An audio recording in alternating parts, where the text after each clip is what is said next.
สบายดีพี่น้องสบายดีFCทุกคนเด้อEP 2พี่น้องวันนี้ก็เป็นมือบุญเนาะกำลังเตรียมของพี่น้องเตรียมเรียบร้อยเด้อแม่น้ำคิงตื่นตั้งแต่4 โมงพี่น้องเอ้ย4 โมงเช้านอนจะว่าตีสองครึ่ง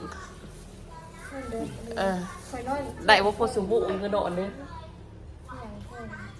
ตื่นมาอันนั้นเพราะว่าต้องตื่นแต่เช้าเลยพี่น้องมาเตรียมพักข้าวปุ้นเตรียมนี้ได้อย่างเนาะแล้วก็นอนพี่น้องเพื่อนไปสิเฮ็ดเจลซีฟู้ดป่ะเจลซีฟู้ดกินกับหอยเนี่ย กินกับหอยแมง คน คู่ นึกว่าหอย2 อันนะ หอยอย่างหอยสองอัน คนนึกว่าหอย2 ถุงค่ะคนได้เห็ด เฮ็ดลายแบบพอดีเดี๋ยวสิไปถ่ายน้ำแกงข้าวปุ้นเรียบร้อยแล้วพี่น้องเนาะเรียบร้อยแต่ว่าอันนี้เพราะว่าเมื่อวานบ่ได้ถ่ายคอยจบบริโนอน หนูชื่ออยากหาแล้วหนูชื่อเป็นวิซ่องมือแหละของบริโนอนคอยนอนได้ว่าพอสมุโอ้โหดเบิ่งตากว่าดิตาอาจสิด้อยๆนะจ๊ะเนาะ ตาเสียบๆเมื่อย คิ้วนอนปานใดค่ะก็ต้องนาคาวไว้ก่อนแล้วสิพาไปเบิ่งน้ำแกงข้าวปุ้นพี่น้องสบายดีป้าลุงเด้สามีแต่ผู้งามๆมีแต่พลงามเอ้ยสุดใหม่ถือประมาณฮะไปผิงอยู่ผิงไปเลย นี่บีเดี๋ยวมาเบิ่งน้ำแกงข้าวปุ้นพี่น้องนี่อันนี้สูตรไทยเด้อน้ำแกงข้าวปุ้นพี่โตเฮ็ดพริกมื้อคืนนี่พี่น้องติดไก่กอดเลือดลูกชิ้นเด่น ว่าชิต้มไก่ครับ ๆขอบ่ทันละว่างหรอกนี่พี่น้องโอ้ยเป็นตะกินค่ะยักอันนี้ก็คือต้มซีดพี่น้อง ต้มฉีดค่ะ ต้มซีดปรุงนะมันเปื่อยนะ อุ้มแล้ว เอาล่ะแล้วพอฉีดข้าวหมูครับ ต้มซีด หมูต้มไก่นะ อันนี้คือขับปุ่นแม่น้ำคิง25 โลพี่น้องนะพอเมื่อคืนนี่ก็แค่กินน้ำแดงเมื่อไปบ่หลายอันนี้พักขับปุ่นพี่น้องแม่น้ำคิงตื่นมาซอยตั้งแต่4 โมงเช้าพี่น้องอยากบ่ทันเด้เฮ็ดตะกินบ่เพียบเนาะน้อยดึกก่อนพี่น้องเพราะว่าถ้าเอาเซไว้ตู้เนาะจริงแม่น้ำคิงหั่นไว้ได้เรียบร้อยนะเดี๋ยวไปเบิกบ่อข้างนอกเนาะ มีพาว บ่อพักพี่น้องเตรียมเบิดคืน3-4 เดือนบุญมือบุญก็ยังบ่เมื่อยแต่มือเดียวแห้งเมื่อยจักสิเวียนโค้งจักสิด่างถวยเวียนเฮือนแพงนักก็เก่าเสียงของก็จนบ่มีได้ไหมเนี่ย ปีหนึ่งมีทีหนึ่งเนาะพี่น้องเอ้ย อีหยังปีหนึงมีเทื่อหนึงจะว่ามันจักปีเด้อบ่มีดิ ปีหนึ่งมี2 เทื่อบ้านเนาะ บุญออกพรรษาเด้เนาะ มีบุญบาทเทื่อนักหมื่นขึ้น แม่นนี่ก็เป็นหมื่นพุ่นนะหมื่น1 10,000ปลายพี่น้องเอ้ยบางบุญช่วงคือบางอย่างก็เบิดปกลายเด้อแต่บุญซื่อ นั่นแหละบุญ ๆป้าคันผู้ใดบ่มีเงินก็แห้งบ่ได้นี่แน่นอน เขากอดใส่กันได้เฮ้ยคือกันเถอะเด้ เดี๋ยวไปเบิ่งน้ำแกงอยู่ข้างนอกเพราะว่าไปต้องคิดกันตื่นมาเมียนเถื่อนเลยพี่น้องเพราะว่าแขกคนก็มากินมื้อคืนนี่เนาะกระหกเต็มเบิดติเบิดแดนอันนี้คือหมออู้ทอด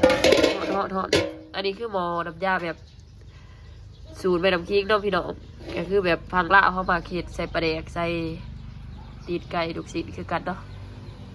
แต่โบมีกระใส่แต่ว่าตัวนี้เป็นน้ำคิงเพราะถ้าเราใส่ดำนาพี่น้องต้องทาซีดช่วยๆก่อนเพราะว่ายังพอทันขี้พอทันบากเพราะให้ยังมีอยู่หมอหนึ่งนะพี่น้องเพราะว่าคันเท้าสีใส่โดดยามันบูดมันเสียเพราะว่าอากาศร้อนพี่น้องต้องคอยเห็นเนาะเดี๋ยวไปน้ำคิงสิไปถ่ายบรรยากาศอยู่ดุมไผ่เบิกเด้อพี่น้องอยู่วัดเนาะพอทันลงไปอยู่แค่คนพอทันมานะก็ว่าท่านมีหูมีคนกำลังเวียนเลือดเดเอาพี่น้อง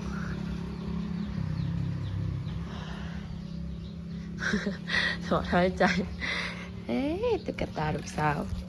ไม่ดูต่ออ้วนเลยนะไม่ดูอาหารลาย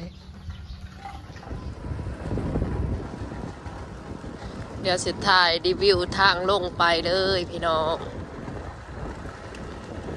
จะได้เห็นว่ามันไก่หรือมันไก่สำใดระหว่างอยู่เพื่อนกับอยู่วัดเนาะเพื่อนถอดบัตรโอ้ยเห็นแต่จุกเลยเห็นแต่จุกหน่อยเลย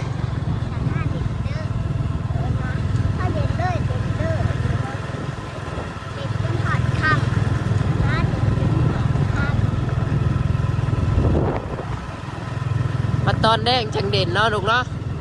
พังความเด้อเพราะว่าเช้ามาถ่ายมาเบิ่งซื่อเพราะว่าเช้าจะสิพาไปเห็นลำนาเขาปุ่นอยู่พาดอันนั้นมือเจ้ามาเด่น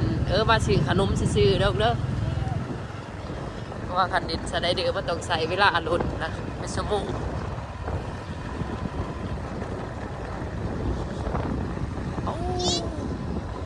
ไงกุน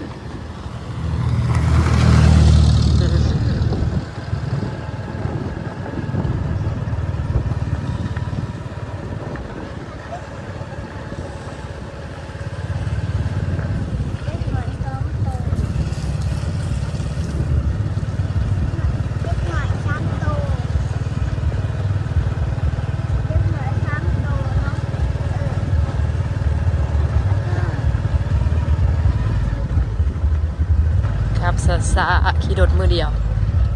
หอดแดวหอดวัดเท่าแล้วพี่น้องมีเทิงลำเหลืองลำโบกเนาะแต่คือสิบทันนามาหรอกลำเหลืองลำโบกคนเนาะเดี๋ยวสิขี่รถเขาได้เลยอันนี้คือบอลตังน้ำเหลืองพี่น้องเห็นเพื่อนว่า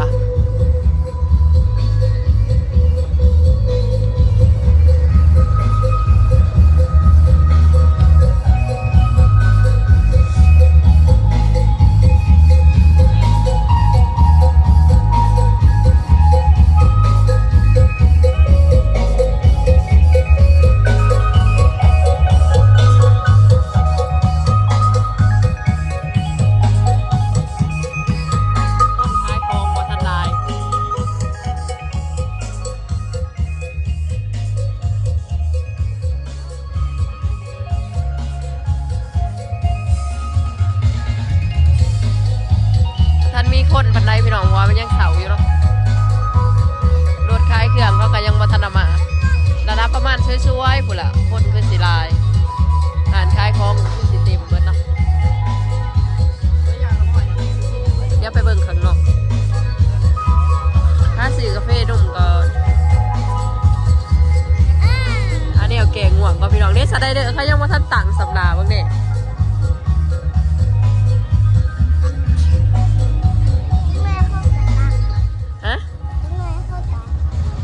จักหน่อยผมขอตัง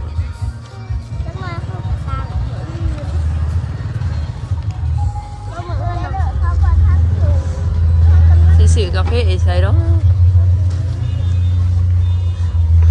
โอ้โหเรียกกระเพาะกันคล้ายเขียวประมาณนี้แหละมาทันลายเนาะพี่น้องคนมาทันลาย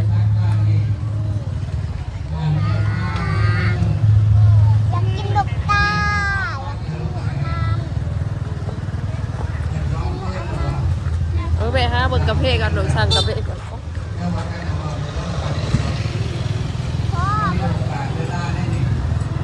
โอ้ยตื่น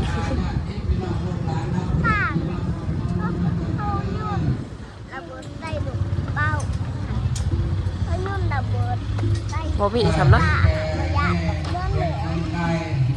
เอายังหนูใช้ได้จักกันเอา2 อันนะตัวอันนี้เด็กเอาตัวนี้ซินี่อันหนึ่งอ่ะพ่อว่าฮันโดเอาไก่ตัวไหนไปเอาไปหูไปเอาข้างหน้าด้วยเอาตัวนี้นะลูกเจ้าหันตัวนี้แม่บอกอยากให้กินมันเหนียวเอาตัวนี้นะลุงนะโอ้ยมันกินมาหลายตัวแล้วมันเหนียวใช้อาจจะได้อันนี้นะเอ๊ะแม่เวลาใส่ทงไหนลูกเอาเพื่อนใช้ทงหนูทราบว่าไก่ค่ะอันนี้เขาเพื่อนหาเด้อ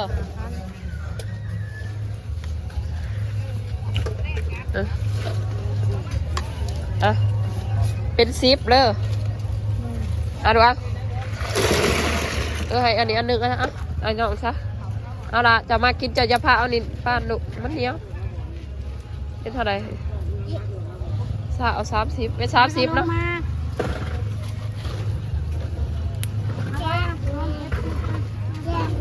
แกจังแกถูกหอดเนี่ยอย่าพากินมันสีเหนียวมือเนี่ยบ่ท่านอยากให้กินมันไหนมันสีเหนียวมือเอาอีหยังหนี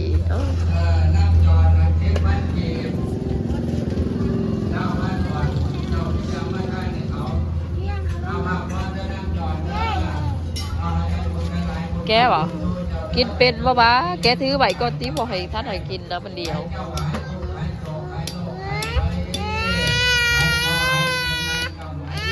ดีเด้เพกกระลักสิแกทาข้าวเดียวไปมาขายอีก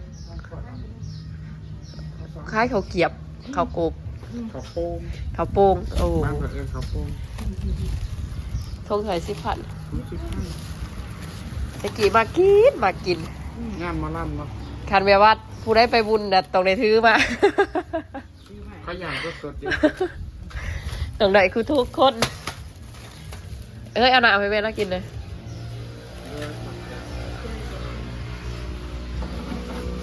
ร่มพัดไอ้จับแห้งกับว่าใดแช่ขี้โอ้โหบักลายเลยเนาะเต็มกระตาหล่อน้ำเนาะนั่งอยู่บ้านน้ำหล่อน้ำบอกบ้านใช่น้ตัดภาพมายามแดงพี่น้องบุญบาทในคลิปเดียวพอยังโมมีเวลาพ่อดีโคตรร้ายได้พี่น้องเอ้ยโคตรแบบว่าบุญบันเนาะจนโมมีเวลาสิจับโทรศัพท์จนโมมีเวลาหัวสิกินข้าวพวกบอกอันนี้ตอนนี้มายามเบิ่งบ้านยามแรกเนาะพี่น้องถ้าดู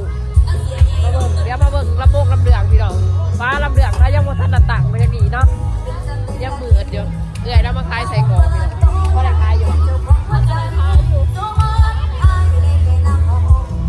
บอลน้ำพวกผูบอลน้ำเลืองเดี๋ยวไปหาดอกพิงคนประเด็นมาเด็ดสไลเดอร์ทาพี่น้องเนาะเด็ดสไลเดอร์คิงอยู่ไซเดย์บาท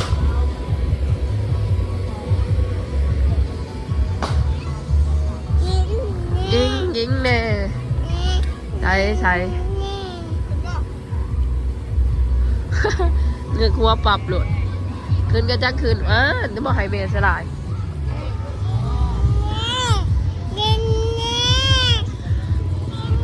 โดยขึ้นก็จังคืนนี่นะคือบอมีคนขี่รถเธออยากขี่รถเนี่ยอาปุปะวะเดี๋ยวแป๊บเดียวไม่เบิ่งก่อนดิไอ้คือลำบกพี่น้องกีเปมบงกีเปมอย่าข่าวลำบกเด้หลายปีเดี๋ยวไปข่าวลำบกแต่ไรลูกไรพัวแต่มีขอบมีครัวไม่ลำทิ้งบริข่าวลำบกจ้าเสือพี่น้องกระสีมืดเด้อสองกล่องมันแม่มืด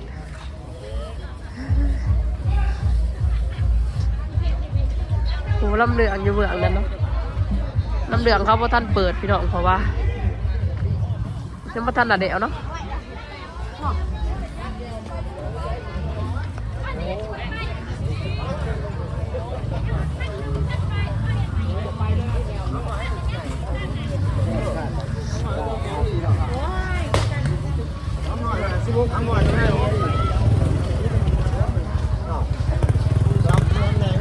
ชิงเอ้ยไปตีมือปะอีหยังไหลอีหยังมาล่ะเอาจะมาแต่ใส่โอ้อาซุกว่าซื้อให้ท่านเด่นซ้ำลาเอ้ยข้าชาเด่นทาแม่ยูฮันเด้อเด่นเนี่ยเรามาหาป่าอยู่ในดอกเด้อฮะไปโดด